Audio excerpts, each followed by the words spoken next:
welcome back to my channel. Welcome back to my channel, not my video. Today's video, well, first of all, I'm back in my car. Let's go. But today's video, I'm going to be doing things I wish I knew my freshman year at Rutgers, aka just college in general. And some of the things on the list are things that I kind of knew, but things that so many other people just didn't know or did not understand. So I just want to share that with all of you. Without further ado, let's get right into this video. Don't forget to like, comment, and subscribe. And yeah, let's get started. My first one is everyone does not have it together. I couldn't really think of a better way to phrase that, but I really struggled with chemistry my first semester, and I felt so alone because it almost felt like everyone around me was doing so good.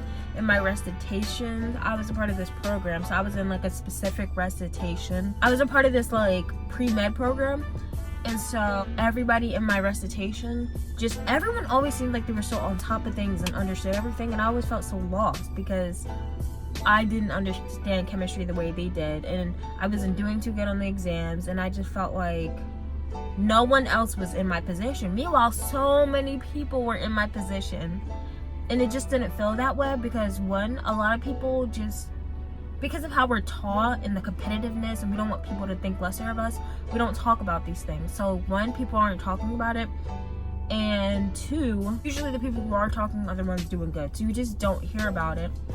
And so that's why I try to be as open as possible, because I feel like once I started to really hear people talk about how they weren't doing too good on exams and they still succeeded, it made me feel so much better because, okay, I lost my train of thought. It's just everybody, it always seems like everybody but you has it together, but I promise you more than a million gazillion times that a bunch of people are on the same boat as you.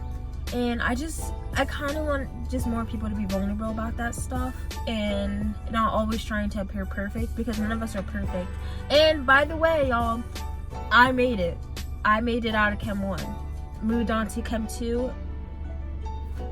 Made it past that too. So you can definitely do it. I had to stop recording for a second, but I think you guys kind of got the point of what I was saying. Next, it is okay to try new things. Explore. I feel like college is the place to explore. I found out how interesting public health was when I got to college, and I didn't even know what that was. Try new things. Go to clubs, especially at Rutgers. Rutgers has so many clubs. There's literally a club for everything. I say that like, I feel like I say that in every Rutgers video.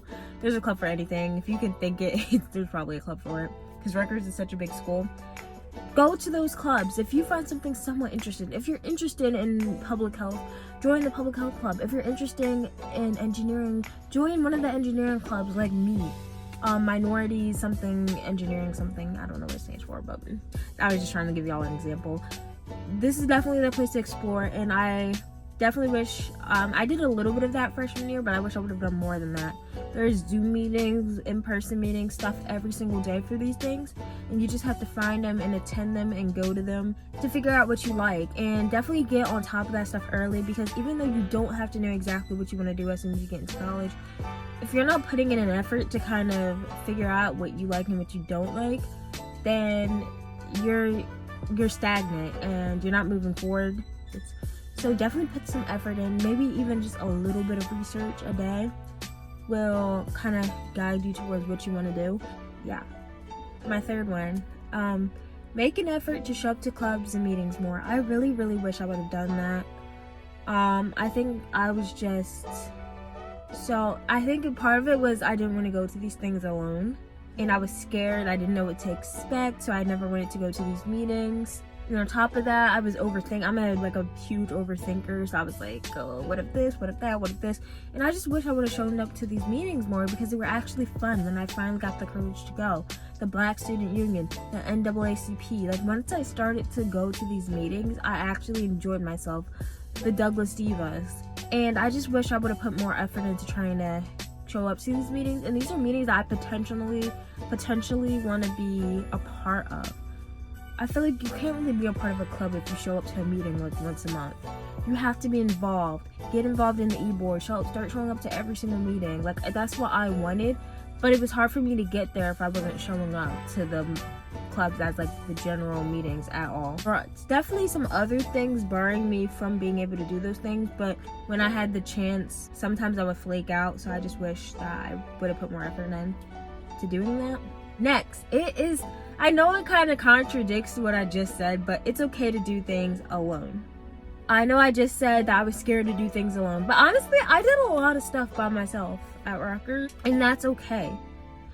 Let me tell y'all a quick story. In the beginning of the like first like 2 weeks, the first week I was ever at Rutgers, I did not go to the dining hall. I didn't go to the dining hall because I was scared to go by myself. And I looked up on my phone. I was like, is it normal to go to the dining hall alone? Now, I prefer to go to the dining hall alone. I love going alone. It's just like, I love it. And it's so normal to do. It's so normal to do things alone in college. Like, people are going to the libraries alone. People are going to the dining halls alone. It's just so normal. It's just a regular thing in college, but I also wouldn't make that your normal. Definitely put an effort in to reach out to others. That's another thing that I was often scared to do. I wish I would have done more of that. And my next one actually kind of ties in, which is funny because I didn't do that on purpose, but oh, that bird is so cute. Oh my goodness, he's so cute. Wait, I want to show you guys. Oh my goodness. Look at him. Oh, he's gone. I'm sorry, y'all. I'm literally not even like that. That was so out of pocket for me. My next one is to go to the games. I went to, how many games did I go to my first year of college? And I wanted to be, oh my gosh, I wanted to be that girl going to the football and basketball games so bad. And there were things I actually wanted to do. And just, I never went. I even wanted to go to the field hockey games. So I played field hockey in college, and Rutgers has a pretty good field hockey team. And I don't know, I never did it. Go to the football games, go to the basketball games, even all the not so popular sports, go to those too. Like, they're so fun. And yeah, I'm definitely gonna make an effort to go to these games. I already got it down packed, y'all. Next one, oh my gosh, this one is so important. Don't buy the textbook, okay? 99% of the time you're not going to need to buy the textbook, okay? The only book I had to buy, so I took calculus and stats, and you need to buy the certain software so that you can do your homework, and within that software there's the textbook, so you technically have to pay for that. But with all my other classes, I found the book online. Literally every single one, I found the book online for free. So I always wait. I wait, number one, to see if there's any assignments that are going to need the textbook, and you can use the syllabus. You can look on Rutgers Reddit.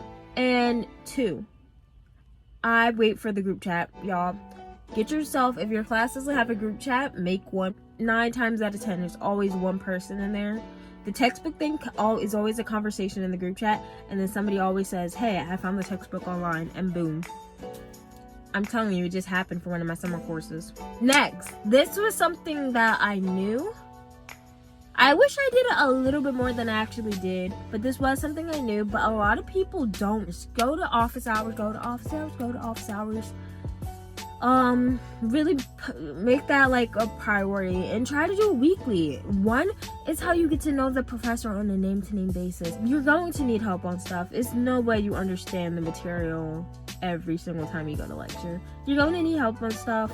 Yeah, but definitely go. You get to know the professor on a name-to-name basis. You really get to get that one-on-one help, and you really get to see what kind of student you are. So I highly recommend it. Depending on the class size, sometimes there's only like 3 other people in office hours. I feel like it's never more than like 20. And 20 is extreme. So definitely go to office hours, take advantage of that. And lastly, I did not really know this when I went into college. It would have saved me a lot of stress. Grading in college is way different than high school. I guess grading in college, how I like to determine how I was doing is looking at the class average. I like to make sure that I'm always like within the average, so I could kind of determine how I'm doing in the class. You might be freaking out because if you got a 50 in high school, you failed. If you get a 50 in college and the class average was like a 45, then you did good. You did good on that exam or that assignment. So college grading is way different than high school grading. There's curves in some of the classes, some weird math that they do where you're 50 all of a sudden becomes a B. Most of the time, the 93 to 100 scale is not used. You're probably going to be happy if you get like a 65 on a test, because you probably just scored the highest grade in the class, but the 65 scored 70. So just know that the grading is way different, and don't stress yourself out. And if it really is concerning to you, read the syllabus, see how your professor grades. Sometimes the professors don't even stick to the syllabus grading. Anyways, that is all I have for this video. I hope it was helpful. Thank you guys so much for watching. Make sure you check out my latest video. I did a Bath and Body Works haul, so if you're interested in that, you can watch it. Thank you so much for watching, and I'll see you in the next video. Bye.